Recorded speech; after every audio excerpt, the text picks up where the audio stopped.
واما بنات رسول الله جينا الى دار ابي عبد الله صاح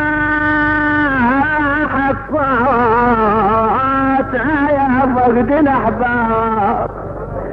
والله شموح يا دار الاطياب بهالحال نصيحة ورا الباب انا معباس جيت جلات فترين بكيت زينب وصاحت تلقنا بالله ويا يقوم نساعدنا لأم البنين الرحمنا